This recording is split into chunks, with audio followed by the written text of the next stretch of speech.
Amazing morning, guys. So, ito yung ating barley. Ako nga pala si Rizami Adachi, guys. Distributor ako. Nandito ako sa Japan. At legit distributor po tayo. Kaya sa may mga gusto ng barley, guys. Ayan. Dalawa yung iinumin ko, guys. Dahil napaka-unhealthy ng lifestyle ko ngayon. Meron akong maliit na resto bar. So, kumakain tayo ng mga lechon belly, mga oily food, mga crispy pata, lechon kawali. Diba?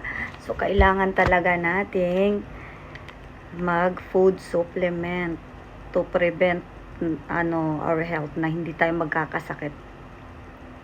Kasi napakahirap kapag nagkasakit tayo. Bakit? Ang laki ng babayaran mo sa ospital. Hindi ka makakapagtrabaho. Wala kang sasahurin. O, di ba? Kaya napakalaking tulong talaga nitong barley sa akin, guys. Lalong-lalo na sa aking mga magulang. Kasi yung tatay ko, dati, grabe, nagkasakit siya. Complicated na kasi din yung tatay ko. Bed sore. So, yung pet niya, merong butas, 3. Tapos dito sa gilid, merong isang butas. Maray. Kapag pinasok mo yung kamay mo, papasok siya dito talaga. So, ang ginawa namin, na hospital siya. Ang sabi ng doktor sa amin, na kung marami kayong pera, pwede kayong magstay sa hospital. Ang ginawa ng mama ko, kasi wala akong kapatid, ang ginawa niya is, anong tawag na ito, inuwi niya sa amin. Ngayon, binigyan kami ng gamot, siguro mga 6,000 plus, yun ang daming gamot na binigay sa amin ng doktor.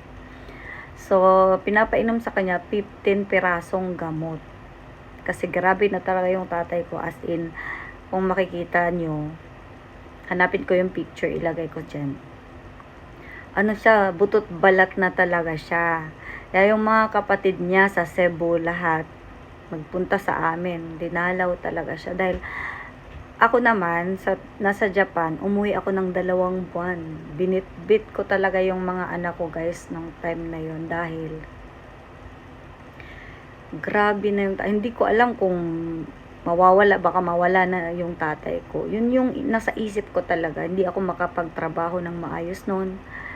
Nung time na yun, umuwi kami ng mga anak ko talaga sa Pilipinas. Inuwian ko siya. Every time umuwi ako, 2 weeks lang. Pero nung time na yon, nagstay ako ng 2 months doon. So, nung time naman na yon, na pinauwi kami siya ng doktor, pag iniinom niya yung gamot niya, nagtitrigger siya, inaaway niya yung tatay ko. So, ang nangyari, hindi na namin pinainom. Pinainom namin food supplement na lang. So, to be honest, guys, dati, ibang food supplement ang ginagamit ko. Which is, nakatulong naman yon kay tatay. Kaso lang, hindi talaga gumaling yung sakit niya. Hindi masyadong gumaling. Pero nung inalok ako nito ng friend ko, na may-ari ng IBC Japan ngayon, sabi niya, itry mo yung barley. Tapos, nag-present siya sa akin na yung nanay niya, yung anak niya, may mga tigyawa, tapos si nanay man dito, tapos yung mga ibang testimony, sinabi niya sa akin ganito, ganyan. Sabi ko, parang gusto ko i-try. So, nung trinay ko to, pinainom ko sa papa ko, siguro mga 2 to 3 weeks, every day. Pinapainom ko talaga sa kanya madami. 6 na sachet per day. So, 3 sa umaga, 3 sa gabi. Nung pinainom namin siya, ang nangyari, nakakaupo na siya. Kasi, ilang taon din siyang nakahiga. Hindi siya pwedeng umupo. Kasi pag umupo siya, yung butas, sugat sa puwet niya, dumudugo na naman. Pero nung gumaling na siya dito, nakakaupo na siya, tuwang-tuwa na siya. Nakakaupo na siya, nasa veranda na siya, sa terrace na siya, nakakapag-karaoke na siya. Alam niyo yun, pwede na siyang igala, labas. 'Di ba? Ang hirap 'di ba kapag nasa bahay ka lang, may sakit ka, nakahiga ka lang ilang taon, ilang buwan. 'Di ba? Kaya guys, kung may mga sakit yung family nyo, kung or wala pa kayong sakit, i-try nyo na to guys. Dahil napaka-amazing talaga nito guys. At ang nag-study talaga nito guys is Japanese. Yes. Hindi siya basta-bastang doktor. Ano din siya. Kaya napakaganda nito. At sa buong mundo, pangalawa yung Australia na barley. Kasi ang ganda ng soil nila doon. Kasi pag maganda yung tinaniman mo ng product, ay ng tanim, maganda din yung kinalabasan. 'Di ba? Kasi pag tinanim mo yung isang tawag ba det? Ang tawag nito. Pag tinanim mo yung isang, halimbawa nagtanim ka diyan, hindi maganda yung lupa. Ayun. Hindi din maganda yung kalalabasan. 'Di ba? Pero kung sa magandang lupa ka nagtanim, maganda din yung kakalabasan, 'di ba? So ito siya ngayon, guys.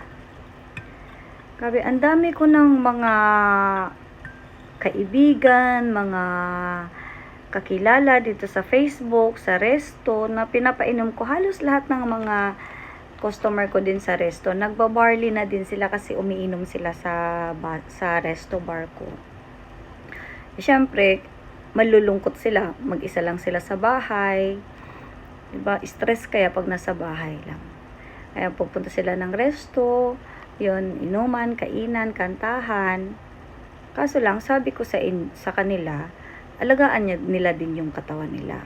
Okay lang naman mag-inom tayo, kumain ng mga unhealthy food, pero kailangan din nating alagaan yung katawan natin. Kasi nga yung katawan natin sa panlabas, naliligo tayo araw-araw, 'di ba? Every day naliligo tayo kasi ayaw nating madumi tayo, ayaw nating mabaho tayo. Kumusta naman yung mga large intestine natin, mga small intestine natin, nililinis ba natin? Ilang taon na nating hindi yan nililinis, 'di ba? Ito siya, detox, nililinis yung katawan natin. 'Di ba? O kapag ang kawali nga, 'di ba, nagluluto tayo, nililinis natin. Kasi ma-oily siya, 'di ba? Madumi siya kapag pagkatapos nating magluto. Tayo din, nilalagyan natin ng mga inumin, pagkain, kung ano-anong yung iba nag-i-smoke pa, 'di ba? Madudumihan din yung loob ng katawan natin. Kaya kailangan din natin siyang linisin. Oh, guys, linis-linis din pag may time, ha?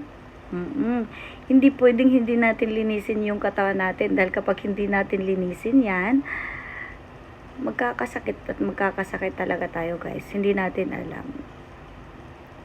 Kaya kailangan alagaan yung katawan. Okay? So, legit lang tayo, guys, ha? Kasi maraming lumalabas na mga fake ngayon. Aray ko. Ayan siya. Ayan. At meron tayong ID. Yung iba, mga bago, wala pang ID, pero may mga user ID yan sila, guys. Kaya, guys, add nyo ako, Rizami Adachi, guys, sa Facebook. Para may mga video pa din ako doon. Madami. Iba-iba. Okay? So, bye-bye, guys. See you in my next vlog.